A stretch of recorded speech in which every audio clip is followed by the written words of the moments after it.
सहन कराव्या लागल्या आणि ह्या सर्व यातना सहन करत करत बाबासाहेबांनी आपलं शिक्षण पूर्ण केलं. बाबासाहेबांच्या या शिक्षणामध्ये बडोद्याचे सयाजीराव गायकवाड असतील, राजर्षी कोल्हापूरचे राजर्षी छत्रपती शाहू महाराज यांचं फार मोठं मुलाचं असं योगदान आहे. यांच्या पाठबळामुळे बाबासाहेब उच्च शिक्षणासाठी परदेशात गेले आणि उच्च शिक्षण घेऊन आल्यानंतर बडोदा संस्थानामध्ये सुद्धा एक अधिकारी पदावर असताना बाबासाहेबांना या प्रस्थापित समाज व्यवस्थेचे किती चटके भोगावे लागले आणि म्हणून बाबासाहेब या चटक्यांमधून जाऊन सुरातून निघाले. बाबासाहेबांनी निर्धार केला की माझ्यासारखा उच्च शिक्षित, उच्च विद्याविभूषित व्यक्ती की जो या महार समाजातून पहिला उच्च विद्याविभूषित असताना देखील एवढं ज्ञानाचं भांडार माझ्याकडे असताना देखील माझं हे विद्वत्तापूर्ण व्यक्तिमत्व स्वीकारायला इथली व्यवस्था तयार नाही. जर माझी ही अवस्था आहे तर माझ्या या खेड्यापाड्यातील बांधवांची, माझ्या या माता भगिनींची काय अवस्था असेल, यांना किती हाल अपेष्टा सहन करायला लागत असते. आणि म्हणून बाबासाहेबांनी 13 ऑक्टोबर 1935 ला नाशिक जिल्ह्यामध्ये येवला या ठिकाणी एका परिषदेमध्ये सिंहगर्जना केली.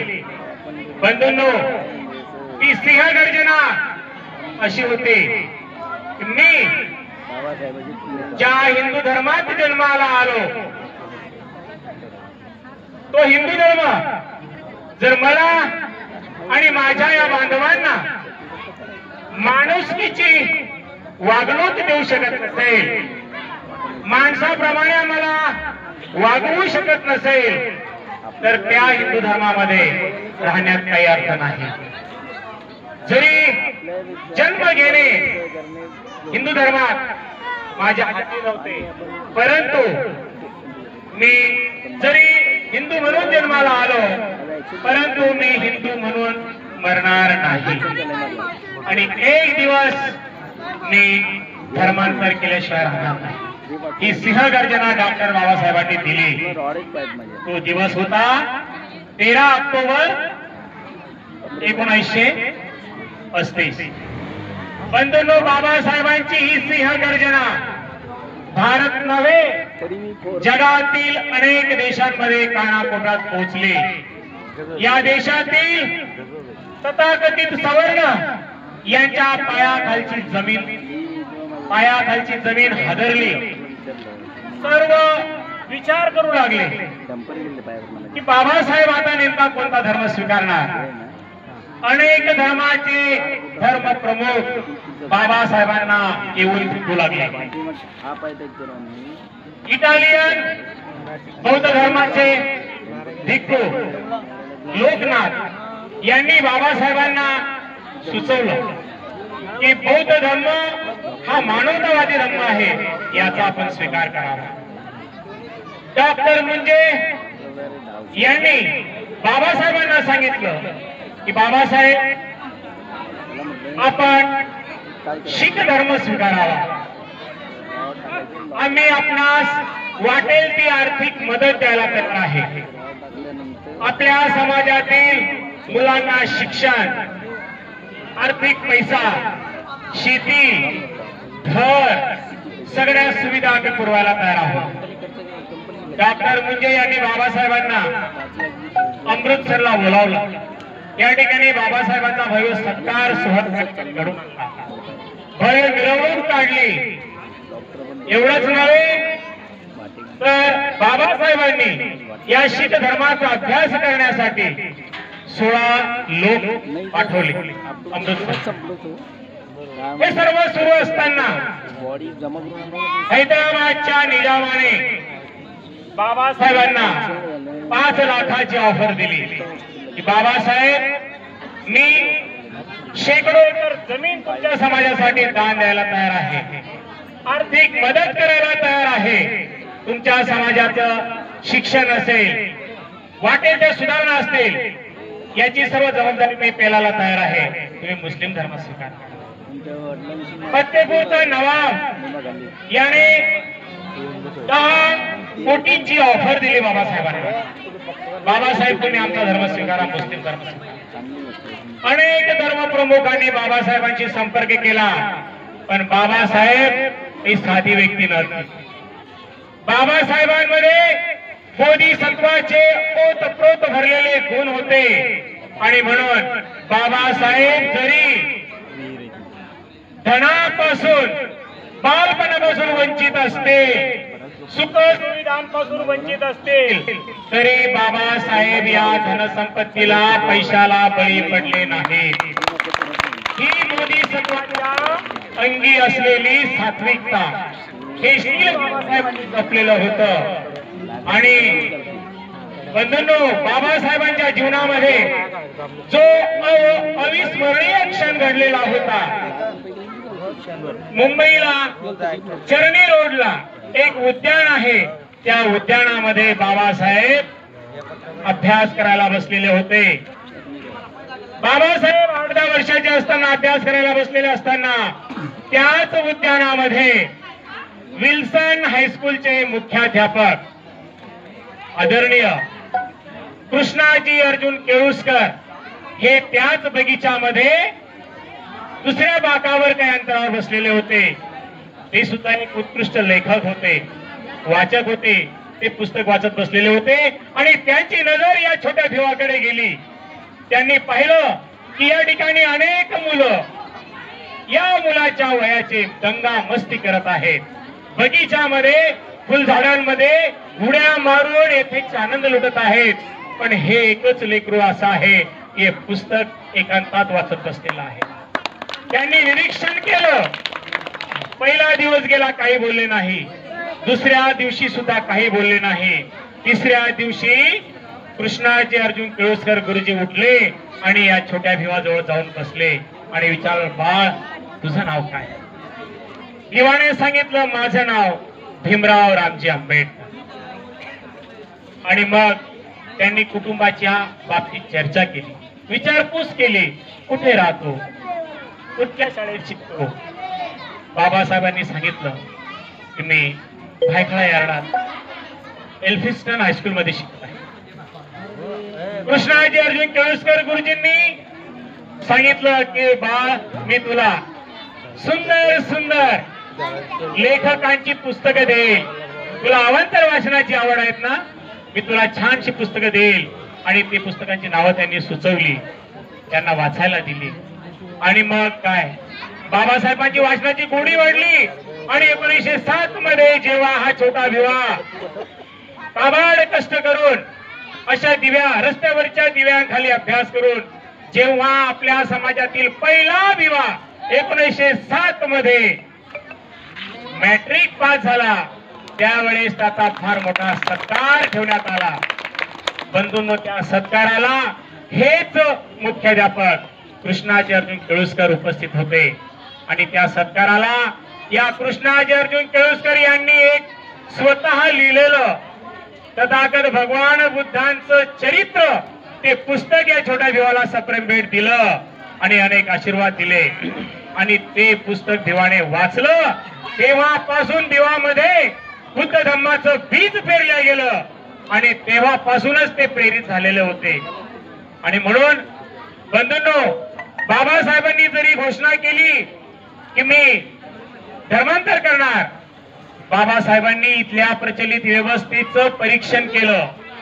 1 वर्ष 2 वर्ष बाबासाहेब नाही थांबले, 21 वर्ष बाबासाहेब थांबले. सर्व धर्मग्रंथांचा अभ्यास केला. प्रत्येक धर्मग्रंथांमधल्या पॉझिटिव्ह निगेटिव्ह बाजू बाबासाहेबांनी पाहिल्या.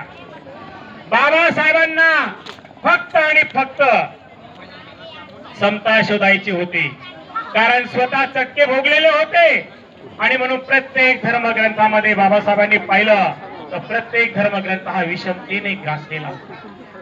प्रत्येक धर्मग्रंथामध्ये उच्च निश्चता होती. प्रत्येक धर्मग्रंथातील लोक तो आमच्या बरोबरचा नाही, हा आमच्या बरोबरचा नाही असे भेदभाव मानतात. आणि सर्व प्रयत्नांच्या शेवटी अनेक वर्ष अभ्यास करून बाबासाहेबांच्या बुद्धीला फक्त एक धम्म पटला की जो मानवतावादी धम्म आहे, माणसाचं कल्याण करणारा धम्म आहे, माणसाला समतेची, अहिंसेची, सत्याची, प्रज्ञेची, करुणेची, शिलाची शिकवण देणारा धम्म आहे. तो धम्म म्हणजे तथागत भगवान बुद्धांचा धम्म आणि तो धम्म बाबासाहेबांनी स्वीकारायचा ठरवला. बंधूंनो, बाबासाहेबांनी जेव्हा हा धम्म स्वीकारला तो दिवस होता 14 ऑक्टोबर 1956 अशोक विजयादशमी. तोच दिवस का निवडला त्याचं कारण पण तसं होतं. तथागत भगवान बुद्धांनी त्याच दिवशी पहिलं धम्मचक्र प्रवर्तित केलं. प्रियदर्शी देवानाम प्रिय सम्राट अशोक त्याने सुद्धा याच विजयादशमीला दुसरं धम्मचक्र प्रवर्तन केलं. आणि म्हणून बाबासाहेबांनी नागवंशीय बौद्ध धर्मीय लोकांच्या नागभूमीमध्ये नागपूरमध्ये हे तिसरं धम्मचक्र प्रवर्तन केलं. आणि त्या नागभूमीमध्ये तुमच्या आमच्या शुरांची ती भूमी नागभूमीमध्ये बुद्धं शरणं गच्छामि, धम्मं शरणं गच्छामि, संघं शरणं गच्छामीचे सूर म्हटले. आणि जगाच्या इतिहासामध्ये नागपूर ही भूमी एक सांस्कृतिक धम्मभूमी, दीक्षाभूमी म्हणून लौकिकास पात्र ठरली. बंधूंनो, बाबासाहेबांनी ही धम्म दीक्षा स्वीकारण्याच्या आधी भंते चंद्रमणी यांच्या समोर तुम्हा आपला दिलेल्या 22 प्रतिज्ञांचं वाचन करून दाखवलं. आणि त्यांनी सांगितलं की यापूर्वी प्रत्येक देशामध्ये धम्मदीक्षा ही फक्त त्रिशरण आणि पंचशील एवढं ग्रहण करून धम्मदीक्षा हा कार्यक्रम पार पडत असे. परंतु बाबासाहेबांनी सांगितलं की परिस्थितीनुसार आपल्याला यामध्ये बदल करणं अपरिहार्य आहे. आणि म्हणून बाबासाहेबांनी बुद्धांना अभिप्रेत असलेलं संविधानामध्ये बाबासाहेबांनी जे लिहून ठेवलेलं आहे त्यावर आधारित 22 प्रतिज्ञा, की ज्या 22 प्रतिज्ञांचा अंतर्भाव संविधानात आहे, त्या कलमांचा अंतर्भाव संविधानात आहे. 22 प्रतिज्ञा तुम्हा आम्हाला दिल्या. आणि ज्या वेळेला 22 प्रतिज्ञा बाबासाहेबांनी वाचून दाखवल्या त्यावेळेला भंते चंद्रमणींना सुद्धा धन्य धन्य झाल्यासारखं वाटलं. आणि जेव्हा त्यांचा प्रश्न उत्तराचा तास झाला, काही शंका कुशंका झाल्या, त्यावेळेस भंते चंद्रमणींनी एक गौरवोद्गार काढलेले आहे. बंधूंनो, की माझा शिष्य हा माझ्यापेक्षाही विद्वान आहे याचा मला सार्थ अभिमान आहे. आणि एवढंच नव्हे तर अर्ध्या तासामध्ये 5 लाख अनुयायी जेव्हा बौद्ध धर्म स्वीकारतात तर ही बातमी वाऱ्यासारखी संपूर्ण जगभर पसरते. आणि त्याच वेळेला आपल्या अजिंठा लेणीला ख्रिश्चन धर्माचे धर्मप्रचारक महाराष्ट्रावर फिरत असताना काही धर्मप्रचारक या अजिंठा लेणीत आलेले होते. आणि अजिंठा लेणीला भेट दिली असताना जेव्हा वृत्तपत्रातून त्यांच्या कानावर ही बातमी गेली त्यावेळेला त्यांच्या देखील मुखातून गौरवोद्गार बाहेर पडले की आम्ही वर्षभर फिरतो, 1000 कुटुंबांच्या भेटीगाठी घेतो, तेव्हा 1000 कुटुंबांमधून कुठेतरी 1-2 कुटुंब ख्रिश्चन धर्माकडे वळतं. परंतु बाबासाहेबांनी अर्ध्या तासामध्ये 5 ते 6 लाख अनुयायांना धम्माची दीक्षा दिली. हा उल्लेख आम्ही महाराष्ट्रभर नव्हे तर संपूर्ण देशभर आम्ही हा उल्लेख आवर्जून करणार की धम्म दीक्षा धर्माचा प्रचार आणि प्रसार करण्यासाठी आपल्यामध्ये कोणतं बल असावं लागतं. बंधूंनो, ही धम्म दीक्षा घेतल्यामुळे तुमच्या आमच्यामध्ये काय परिवर्तन झालं हे तुम्हाला आम्हाला चांगल्या प्रकारे माहित आहे. अरे पाठीचा झाडू गेला, गळ्यातील मडकं गेलं. आज आमच्या माता भगिनी कशा आहेत, आमचे बांधव कशा आहेत, सुंदर कपड्यांमध्ये आमच्या माता भगिनी, आमचे आजी आजोबा नटलेले असतात. ज्या वेळेला आपल्या बापाचा जन्मोत्सव संपन्न होतो त्यावेळेला अक्षरशः तुमच्या आमच्याकडे या मिरवणुकीकडे पाहणाऱ्यांचे डोळे पिकले जातात. ही बाबासाहेबांच्या घामाची कमाई आहे, बाबासाहेबांचा त्याग आहे. आणि म्हणून काय परिवर्तन झालं आपल्यामध्ये? शैक्षणिक प्रगती झाली बंधूंनो, आपली शैक्षणिक प्रगती झाली. अनेक मुली आज engineer, doctor, professor, police, conductor अनेक क्षेत्रामध्ये भरारी घेत आहेत. प्रशासकीय अधिकारी आहेत. अनेक लेखक बाबासाहेबांच्या प्रेरणेने जन्मास आले. आमचे मेळेर बाबासाहेबांनी स्थापन केलेल्या जी बुद्धिस्ट सोसायटी ऑफ इंडिया तथा भारतीय बौद्ध महासभा या संस्थेवर पीएचडी करत आहेत मेळे सर. ही ताकद मेळे सरांना कधून मिळाली तर बाबासाहेबांच्या या बंधूंनो, तुमच्या आमच्या घरातील सगळे बुद्धी गहाण ठेवणारे चित्र तुम्ही आपण नदीमध्ये स्वाहा करून टाकले. आज आपण सच का सच और झूठ का झूठ हे तरफूनच मार्गक्रमण करत असतो. बंधूंनो, तुम्ही आपण आज मोठ्या स्वाभिमानाने जगत आहोत. प्रत्येक जण म्हणतो की मला मानसिक गुलामी नको आहे, मला मानसिक गुलामी नको आहे, मला स्वाभिमान हवा आहे. आणि प्रत्येक जण पंचशिलाचं पालन करत आलेलो आहे. आपल्यामधील हे परिवर्तन खरोखर दैदिप्यमान आहे.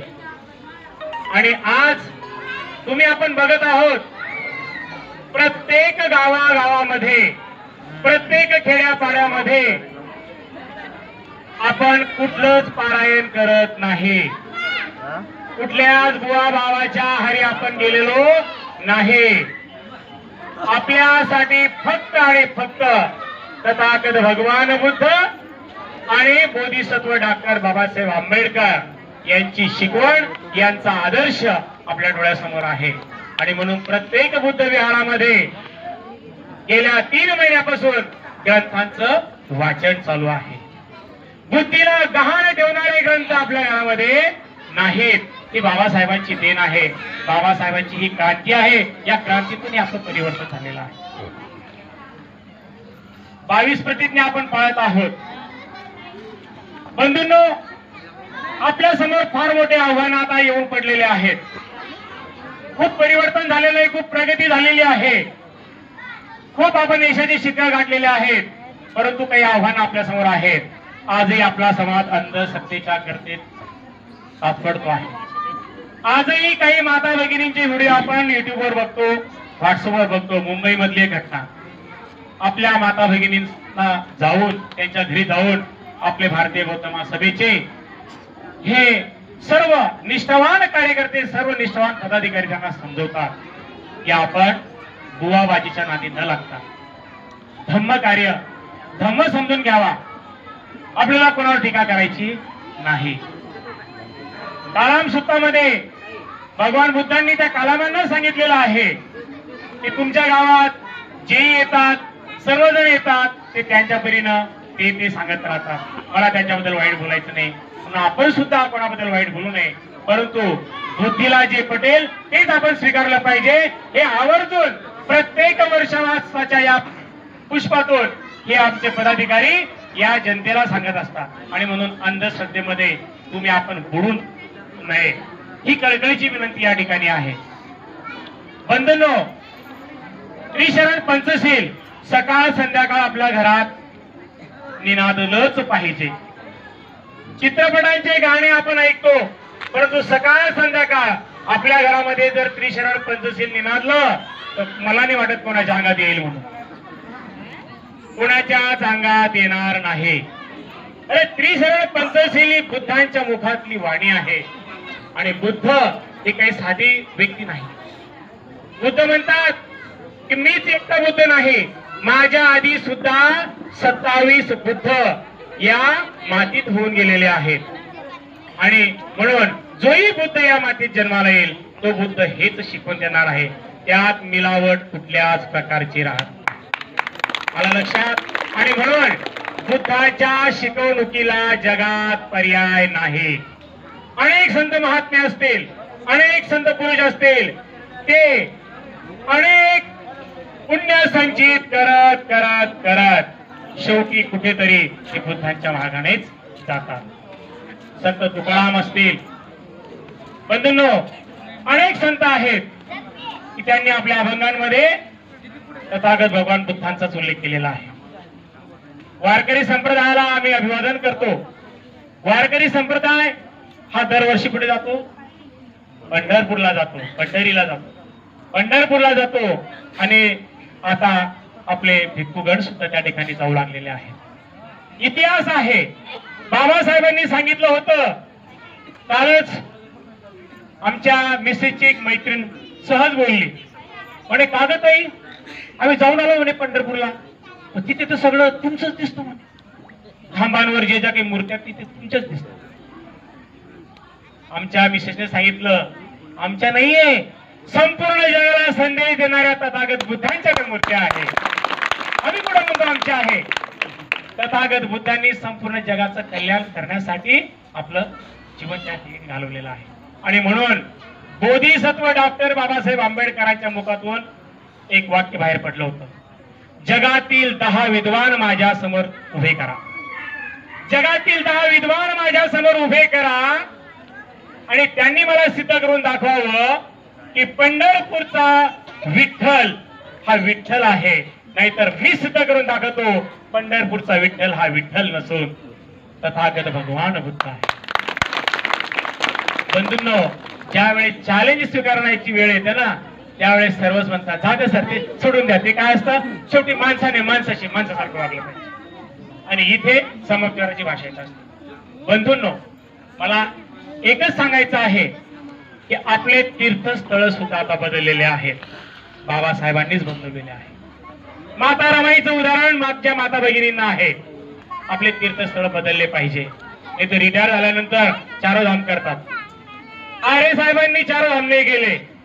आयरे साहेब जळगाव जिल्ह्यातील जामनेर तालुक्यातील प्रत्येक खेड्यापाड्यामध्ये आज जवळपास 20वे धाम चालू आहे त्यांचं। वर्षावासामध्ये 20वे पुष्प गुंफलं जात आहे।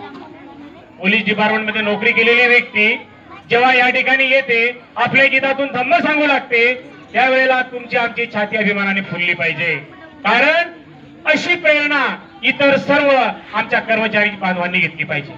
आपल्यात हा बदल आता होणं अपेक्षित आहे। आमचे संघदूत सुशील कुमार हिवाळे केंद्रीय शिक्षक आहे, जळगाव जिल्ह्यातील जामनेर तालुक्याचं अभिमानाने नाव घेतलं जावं। यांच्या समवेत आमचे वसंतदादा लोखंडे हे सुद्धा केंद्रीय शिक्षक आहेत। सहज झाले का केंद्रीय शिक्षक? नाही। आज आम्ही त्यांच्यापेक्षा रिटायर झालेले सर्व लोक आम्ही त्यांच्यापेक्षा वयाने मोठे आहोत, परंतु ते ज्ञानाने आमच्यापेक्षा मोठे आहेत। समोर आपल्या माणिकदादा लोखंडे बसलेले आहेत। या लोकांनी 18 ते 20 वर्षापासून ही धम्म चळवळ गतिमान करण्यासाठी अहोरात्र ते झटत आहेत। ऊन वादळ वारा पाऊस पाणी याची पर्वा न करता 2 चाकी असेल 4 चाकी असेल, ते गाव गोरनाळा असेल, कापूसवाडी असेल, देऊळगाव गुजरी असेल, किती कानाकोपऱ्यातील गाव असो त्या ठिकाणी धर्माचा प्रचार आणि प्रसार ते करत आहेत। आणि म्हणून बुद्धांचं एक वाक्य होतं की एका ठिकाणी थांबू नका, चालत राहा, एका ठिकाणी थांबू नका, चालत राहा। आणि म्हणून 10 सुद्धा भगिनी असतील, 5 जरी आमचे बांधव असतील तरी मोठ्या तन्मयतेने मोठ्या तळमळीने या दोघे केंद्रीय शिक्षकांनी त्यांना धम्म समजावून सांगितलेलं आहे। आमच्या माणिकदादांनी धम्म समजावून सांगितलेलं आहे। आम्ही गेल्या 2 वर्षापासून यांच्याशी जुळलेलो आहोत, तुम्ही सुद्धा जुळा। अहोर ही नगरी बाबासाहेबांचे वारस, बोधिसत्वाचं रक्त या ठिकाणी स्पर्श त्यांच्या पद स्पर्शाने नगरी पावन झालेली आहे। ऍडव्होकेट भीमरावजी यशवंतराव आंबेडकर साहेब ज्या वेळेला अजिंठा लेणीला भेट द्यायला गेले, औरंगाबादला अधिवेशन होतं, विभागीय अधिवेशन, त्यावेळेला या जामनेर तालुक्याचे हे 2 ते 3 सिंह 4-5 सिंह म्हणेल मी त्यांना.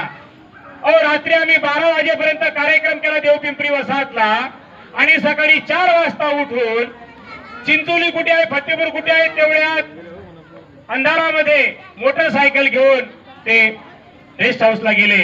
आंबेडकर साहेबांची भेट घेतली आणि त्यांच्या पुढे पुढे ते निघत राहिले अजिता लेणीपर्यंत. दिवसभर कुठलाच थकवा नाही. अरे कसा येईल थकवा? धम्माची ऊर्जा असते. धम्म कार्य करायला जो निघेल त्याला अडचणी सुद्धा येणार नाही. माता भगिनींनो लक्षात ठेवा, ज्या वेळेला तुमच्या घरातील एखादं लेकरू, तुमचा पती, तुमचा भाऊ कोणी जेव्हा धम्म कार्याला निघत असेल त्याला चुकूनही मना करू नका. नाही तर म्हणता अहो ते लोक रिटायर झाले ना, आता त्यांना काही काम बी नाही ना दुसरं, तुम्ही जरा थांबा ना घरीच. आमच्या माता वगैरे अशा म्हणतात, परंतु त्यांनी असं म्हणू नये. भीमराव साहेबांना काय गरज इतक्या लांबून यायची औरंगाबादला? परंतु बाबासाहेबांनी सांगितलं होतं, काय सांगितलं होतं? मी मोठ्या कष्टाने हा धम्माचा रथ इथपर्यंत ओढत आणलेला आहे. जेव्हा त्यांचे जवळचे पर्सनल असिस्टंट आपण म्हणूया नानकचंद रत्तू यांनी जेव्हा बाबासाहेबांना पाहिलं, शेवटी बाबासाहेब ठसा रडायचे, त्यांचे रडायचे. नानकचंद रत्तू यांची हिंमत होत नव्हती, परंतु मोठ्या हिमतीने त्यांनी विचारलं की बाबासाहेब तुम्ही अधून मधून का रडत आहात, उंक्यावर किती का रडत आहात? त्या बाबासाहेबांनी सांगितलं, नानकचंद मी जेव्हा या जगातून जाईल त्यावेळेला माझं एकच वाक्य माझ्या या समाज बांधवांना सांग की मी मोठ्या परिश्रमाने इथपर्यंत आणलेला हा धम्माचा रथ तुम्हाला पुढे नेता आला तर जरूर नेवा, परंतु त्याला मागे खेचायचं काम करू नका. हे वाक्य, या वाक्यामध्ये फार मोठी ताकद आहे बंधू. बोधिसत्वाचं हे वाक्य आहे. आणि नानकचंद रत्तूंनी त्यांचे अनेक अनुभव या ठिकाणी लिहून ठेवलेले आहेत. बाबासाहेबांचा हा जो धम्मरथ आहे हा मागे खेचायचं काम सुद्धा अनेक लोक करत आहेत. इतकं लोक येतात, आपण व्हॉट्सअपला बघतो, डोळसपणे बघा सगळ्या गोष्टी. काही भिक्खू ह्या तुमच्या आमच्या रक्ताच्या हाडामासाच्या आहेत. आपल्याच या संस्थेच्या माध्यमातून तयार झालेले जे भिक्खू आहेत हे भिक्खू धम्म मोठ्या तळमळीने सांगतात. परंतु या आधी बुद्धिस्ट सोसायटी ऑफ इंडिया तथा भारतीय बौद्ध महासभा या अश्वगतीने चाललेल्या धम्म कार्य करणारे या संस्थेला सुद्धा काहींची नजर लागत आहे. कारण अनेक संघटनांमध्ये, अनेक संस्थांमध्ये काम करणाऱ्यांना कळून चुकलेलं आहे की या देशामध्ये माणसाला माणुसकीची शिकवण देणारी, समता शिकवणारी जर एकमेव कोणती संस्था असेल तर ती फक्त दी बुद्धिस्ट सोसायटी ऑफ इंडिया आहे. आणि म्हणून सर्वजण आपले गट तट सोडून इकडून निघून या संस्थेशी जुळत आहेत. आणि म्हणून या संस्थेला सुद्धा गालबोट लावण्याचे प्रयत्न काही लोक करत आहेत. कसे करत आहेत? तर वेषांतर करून येत आहेत. काही भिक्खू लोक सुद्धा की जे दुसऱ्या गटातील आहेत परंतु धम्माला बदनाम करण्याचा प्रयत्न करत आहेत. म्हणून भलत्यांचंच भलतंच ऐकत चालू. आलेल्या भिक्खूंना विचारा, पण ते आपण कुठून आलो? कुशल विचारा त्यांचं, आपण ही दीक्षा कुठून घेतली? आपले गुरु कोण आहे? काय? त्रिशरण पंचशील सांगताना ज्यांनी गर्भ केली ते समजून चालायचं की ते आपले भिक्खू नाही. ज्यांनी केवळ धम्मा दानावरच भडीमार केला, दान घेतलं की निघाले, दान घेतलं की निघाले, काही भिक्खू असे पण आहे. आज माझी तब्येत खूपच थकलेली आहे हो, मी आज धम्म सांगू शकत नाही, मला आराम दे. कुठलाही धम्माचा प्रचार आणि प्रसार करणारा भिक्खू हा थकलेला नसतो. रात्रंदिवस तो 5 मिनिटं का असेना आपला धम्माचा प्रचार आणि प्रसार करत असतो. अशा भिक्खूंना ओळखण्याची कला तुमच्यामध्ये अवगत करा. आज मी सकाळपासनं भिक्खूं सोबत फिरत होतो. मला खरोखर खूप धन्य वाटलं. आदरणीय दादासाहेब, मी सांगेल ज्याप्रमाणे आमचे सुशील भाऊ ज्याही ठिकाणी आम्ही जातो भोजन ग्रहण करण्याच्या आधी किंवा भोजन ग्रहण केल्यानंतर अतिशय सुंदररित्या धम्म समजावून सांगतात त्या माता भगिनींना. ते कौशल्य मला आज भंतेजींमध्ये दिसतं. प्रत्येक ठिकाणी वेगवेगळा प्रसंग आम्हाला दिसला. त्या प्रत्येक ठिकाणी भंते धम्मदीप यांनी 15-20 मिनिटांमध्ये अतिशय सुंदर अशी धम्मदेशना दिली. आणि हेच आपलं कर्तव्य आहे हे सुशील भाऊ आम्हाला नेहमी सांगतात की ज्या वेळेला आपण जातो भोजन ग्रहण करतो किंवा धम्मदान स्वीकारतो त्यावेळेला आपलं परम कर्तव्य आहे की आपण हे फुकट स्वीकारू नये.